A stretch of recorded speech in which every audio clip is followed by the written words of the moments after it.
আলোচনা করব causes of environmental problems.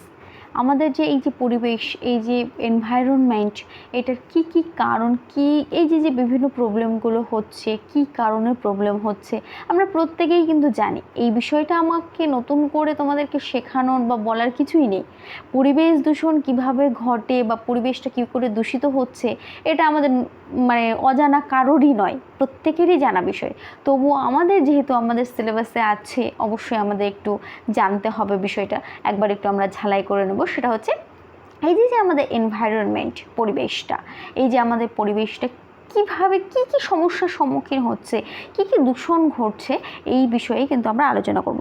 এই যে তোমাদের মধ্যে একটা মনে কখনো কি প্রশ্ন জাগে না, এই যে প্রত্যেকটা পৌরসভা এলাকায়, আমাদের পঞ্চায়েত এলাকাতে এটা সেই রকম ব্যবস্থা নেই, কিন্তু প্রত্যেকটা পৌরসভা এলাকাতে দেখা যায় যে সকাল হলেই একটা ট্রলি আসে যে নোংরা আবর্জনাগুলো নিয়ে যায়। আবার সেই ছোটো ছোটো ট্রলিগুলোকে একটা জায়গায়, নোংরাগুলোকে এক জায়গায় জড়ো করা হয়, সেখানে হয়তো দুদিন পর বা দিন শেষে একদিনে হয়তো সেগুলোকে বড় ট্রাকে করে সেটা থেকে নিয়ে যাওয়া। তাহলে এই যে নোংরা আবর্জনাগুলো কোথায় নিয়ে যাওয়া হয়? এগুলো ট্রাকে করে নিয়ে যাওয়া হচ্ছে, তারপরে এগুলো দিয়ে কী হয়? এটা একটা প্রশ্ন তোমাদের মধ্যে অবশ্যই এই প্রশ্নটা জেগেছে। তারপরে যেটা, এই যে বিভিন্ন নদী নালাতে এই যে এত আবর্জনা, এত নোংরা, টাউনের বিভিন্ন শহরে যাবে দেখবে প্রত্যেকটা নালা, যত ড্রেনের জল সব নদীতে গিয়ে নামছে। তাহলে এই যে নদীর জল দূষণ হচ্ছে, নদীর মধ্যে প্লাস্টিক, এই বিভিন্ন জিনিসগুলো আছে, তো এগুলো কোথা থেকে আসছে বা কিভাবে আসছে, এগুলোর উপায় কি?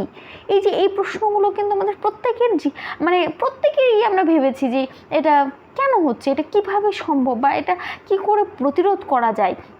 তো এই বিষয়টা আমরা আলোচনা করব। এই যে এইভাবে হচ্ছে, পরিবেশ কখন দূষিত হয়, প্রত্যেকেরই একটা ব্যালেন্স থাকে, সব কিছুই অবশ্যই সবই থাকবে, ভালো যেমন থাকবে খারাপ থাকবে, স্বাভাবিক ব্যাপার, কিন্তু একটা ব্যালেন্স পর্যন্ত ঠিক আছে। যেরকম আমরা যখন সবজি রান্না করি বা তরকারি রান্না করি, সেই ক্ষেত্রে দেখা যায় নুনটা কি হয়, একটা নির্দিষ্ট পরিমাণে দিতে হয়। যদি বেশি হয়ে যায় তাহলে কিন্তু সেই সবজিটা কিন্তু আমরা আর খেতে পারি না, আবার যদি বেশি কম হয়ে যায় সেটাও কিন্তু খেতে ভালো লাগে না। তাহলে প্রত্যেকটা জিনিসের একটা ব্যালেন্স দরকার।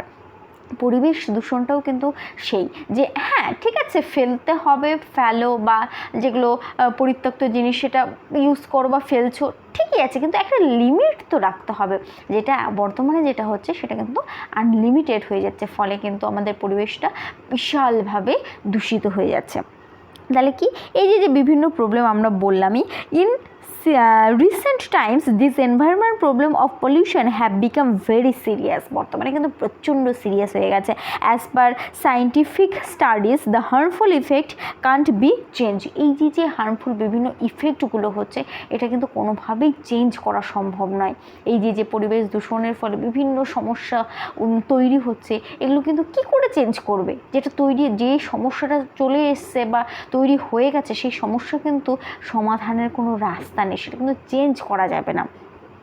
This had led to an environmental crisis. এটাই কিন্তু আমাদের বিশাল একটা এনভায়রনমেন্টাল ক্রাইসিস হয়ে দাঁড়াচ্ছে। এই যে এবার আমরা আলোচনা করব যে বিভিন্ন এনভায়রনমেন্টাল যে বিভিন্ন দূষণগুলো, যে পরিবেশের যে বিভিন্ন দূষণগুলো কোন কোন ক্ষেত্রে পরিবেশটা দূষিত হচ্ছে, সেটা একটু হালকা করে একটু আলোচনা করবো। যেরকম এনভায়রনমেন্টের মধ্যে ল্যান্ড পলিউশন, ভূমি দূষণ, ল্যান্ড পলিউশন, তাই তো? ল্যান্ড পলিউশন কীভাবে ঘটছে আমরা প্রত্যেকেই জানি, যে নোংরা আবর্জনা যেগুলো জৈব পদার্থ আছে, কিছু অজৈব পদার্থ আছে, সেগুলোকে কিন্তু মাটিতে ফেলছি, বা বিভিন্ন কারখানা কলকারখানায় যে যে অজৈব পদার্থগুলো আছে এক্সট্রা, সেগুলো কোনো কাজে লাগেনি, সেই ওয়েস্টেড পদার্থগুলো কিন্তু আমরা মাটির উপর ফেলছি, কিংবা কিছু কিছু লিকুইড আছে যেটা আমরা মাটির উপর ফেলছি। এর ফলে কি, মাটির যে ক্ষমতাটা সেটা কিন্তু বিনষ্ট হয়ে যাচ্ছে, মাটি কিন্তু দূষিত হয়ে যাচ্ছে। এছাড়াও আরও অনেক কারণ রয়েছে মাটি দূষণ, আমি জাস্ট ছোট করে একটু আলোচনা করছি, যাতে আমাদের অবশ্যই আমরা ক্লাস 8, 9, 10 প্রত্যেকটা ক্লাসে আমরা পরিবেশ দূষণ সম্পর্কে পড়ে থাকি, তো আমাদের নলেজ অবশ্যই আছে। জাস্ট একটু হালকা পাতলা করে আমি একটু ইনফরমেশন করে দিচ্ছি যে ভূমি দূষণ কী করে ঘটছে।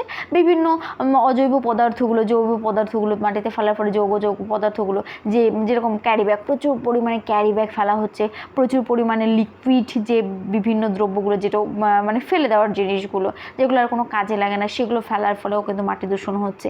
এর ফলে এই যে বিভিন্ন যে আমাদের মাটি দূষণ হচ্ছে, এর ফলে এটার প্রভাব কিন্তু আমাদের পৃথিবীতে পড়ছে। নেক্সট কী আসবো, এয়ার পলিউশন। বাতাস কী করে, বাতাস আমরা প্রত্যেকেই জানি বাতাস কী করে। এই যে বড় বড় কলকারখানা থেকে মানে কালো ধোঁয়া বেরোচ্ছে, এই ধোঁয়াগুলো কোথায় যাচ্ছে, আমাদের তো বাতাসেই মিশে যাচ্ছে। কলকারখানা থেকে বিভিন্ন ধোঁয়া বেরোচ্ছে, গাড়ি ঘোড়া, তারপরে এই যে স্মোক, এই স্মোকিংয়ের যে বিভিন্ন এই যে পলিউশনগুলো, এই যে দূষণগুলো, সেগুলো তো বাতাসের সঙ্গেই মিশে যাচ্ছে। বাতাসের সঙ্গে মিশে বাতাসের মধ্যে ওই যে বললাম ভারসাম্য বজায় না থাকলে তবেই দূষণ হবে। বাতাসে যে পরিমাণ হাইড্রোজেন যতটা দরকার, নাইট্রোজেন যতটা দরকার, বা অক্সিজেন যতটা দরকার, প্রত্যেকটা একটা সামঞ্জস্য আছে, একটা নির্দিষ্ট অনুপাতে আছে। সেটাই যখন কম বেশি হয়ে যায়, যখন ব্যালেন্সটা ইমব্যালেন্স হয়ে যায়, তখনই কিন্তু এই পরিবেশ দূষণটা হয়, তখনই কিন্তু বায়ুটা দূষিত হয়ে যায়, তখন দেখবে অক্সিজেনের পরিমাণ কমে যাচ্ছে। বর্তমানে দেখবে আমাদের এই যে পৃথিবীতে দেখা যাচ্ছে এত মানে সূর্যের এত দাবদাহ দেখা যাচ্ছে, এর ফলে কি, এতে মানে গাছপালা কমে গেছে, সূর্যের তাপ এত প্রখর হয়ে গেছে যে আমরা কিন্তু আমাদের প্রত্যেকটা মুহূর্তে নিঃশ্বাস নিতে কষ্ট হচ্ছে, আমরা কিন্তু সঠিকভাবে নিঃশ্বাসটা, স্বস্তির নিঃশ্বাসটা পাচ্ছি না, একটা রুক্ষ পরিবেশ তৈরি হয়ে যাচ্ছে। এই যে পলিউশনগুলো হচ্ছে, এগুলো কিন্তু তার বিশাল বড় একটা মানে কারণ বলা যেতে পারে। নেক্সট আসবো ওয়াটার পলিউশন। ওয়াটার পলিউশনে কী বলতে পারি, এই যে জাহাজ, বিভিন্ন জাহাজ চলছে, নদী নালা, নদী সমুদ্রে যে বড় বড় জাহাজ চলছে, তারপর নদীতে এই যে প্রথমেই বললাম বিভিন্ন শহর থেকে যে ড্রেনগুলো না থাকে, সেই ড্রেনের সম্পূর্ণ জল কিন্তু নদীতে এসে মিশছে। এই যে তারপরে ধরো জাহাজ যে যাচ্ছে, সেখান থেকে তেল বেরোচ্ছে, জলের ওপর তেল, তারপর এই যে ওয়েস্টেড বিভিন্ন জিনিস আমরা জলে ফেলছি, আরও বিভিন্ন মানুষ বিভিন্নভাবে জলকে দূষণ করছে। এইভাবে যে আবর্জনাগুলো জলে ফেলার ফলে কিন্তু জল দূষণ ঘটছে। এরপর আসবো ডিফরেস্টেশন, তার মানে বন নিধন। বনটা তো বর্তমানে ডিফরেস্টেশন, আমরা কি ফরেস্ট দেখতে পাই? আজকে ধরো 15 বছর বা 20 বছর আগে আমরা যে পরিমাণ গাছপালা দেখতে পেয়েছি বা যতটা ফরেস্ট দেখতে পেয়েছি, এখন কিন্তু তার মানে 1%ও নেই, সেই পরিমাণ ফরেস্ট নেই। কেন না, কারণ এখন যেখানে ফরেস্ট হয়তো বাসযোগ্যের জন্য ফরেস্টগুলোকে কাটা হচ্ছে, সেখানে হয়তো বাড়ি বড় বড় বিল্ডিং তৈরি হচ্ছে, না হলে কৃষিকাজের জন্য কিন্তু ফরেস্টগুলোকে কাটা হচ্ছে। এই যে ডিফরেস্টেশনের ফলে কিন্তু বিভিন্ন এই যে আমাদের বাতাসে অক্সিজেনের অভাব পড়ছে, অক্সিজেনের পরিমাণ কমে যাচ্ছে, এর ফলে কিন্তু আমাদের বায়ুটা, ডিফরেস্টেশনের ফলে কিন্তু আমাদের এনভায়রনমেন্টটা কোথাও ব্যাহত হচ্ছে, কোথাও নষ্ট হচ্ছে।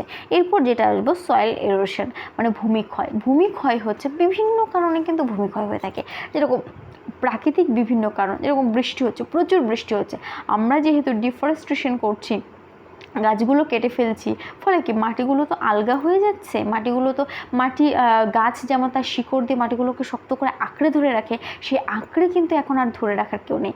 ফলে কি, একটু জোরে বৃষ্টি হচ্ছে, মাটি ধসে পড়ছে, মাটি খসে পড়ছে, মাটি ধুয়ে যাচ্ছে, একটু জোরে ঝড় হচ্ছে, মাটি উড়ে মানে হালকা মাটিগুলো, বালু মাটিগুলো উড়ে যাচ্ছে। এই যে ভূমিকম্প হচ্ছে, ধস পড়ছে, মাটিগুলো নষ্ট হচ্ছে। এই যে বিভিন্ন প্রাকৃতিক যে দুর্যোগগুলো হচ্ছে, প্রাকৃতিক দুর্যোগ, কিছু কিছু মনুষ্য সৃষ্টিও হচ্ছে, এই সমস্ত কারণগুলোর জন্য কিন্তু মাটি ক্ষয় হচ্ছে, মাটির ক্ষয় বৃদ্ধি পেয়েছে। এই যে আমরা কারণগুলো দেখলাম, আমাদের এনভায়রনমেন্টের এই সমস্ত বিষয়গুলো যখন ব্যালেন্সটা সঠিক না থাকবে, তখনই কিন্তু পরিবেশটা দূষণ হবে। ব্যালেন্স যদি সঠিকভাবে যদি আমরা মেনটেন করতে পারি, তবে কিন্তু আমাদের পরিবেশটা রক্ষা পাবে। তাহলে আমরা কি একবার একটু বলে নেব, land pollution, air pollution, water pollution, deforestation and soil erosion. এই যে এইগুলোর মাধ্যমে কিন্তু এনভায়রনমেন্টটা কোথাও হলেও তার ব্যালেন্সটা হারিয়ে যাচ্ছে। তো আজকে আমরা এইটুকুই জানবো যে কী করে ব্যালেন্সটা হারাচ্ছে, কী করে এনভায়রনমেন্টের যে বিভিন্ন প্রবলেমগুলো কী করে ক্রিয়েট হচ্ছে। এরপরে আমরা আলোচনা করব যে প্রবলেমগুলো কীভাবে, তার ইফেক্টগুলো কী, এই প্রবলেমগুলো আসার পরে কী কী ইফেক্ট হয়েছে, আমাদের মানুষের জীবনে কী কী প্রভাব পড়েছে, সেটা আমরা পরের ক্লাসে আলোচনা করব।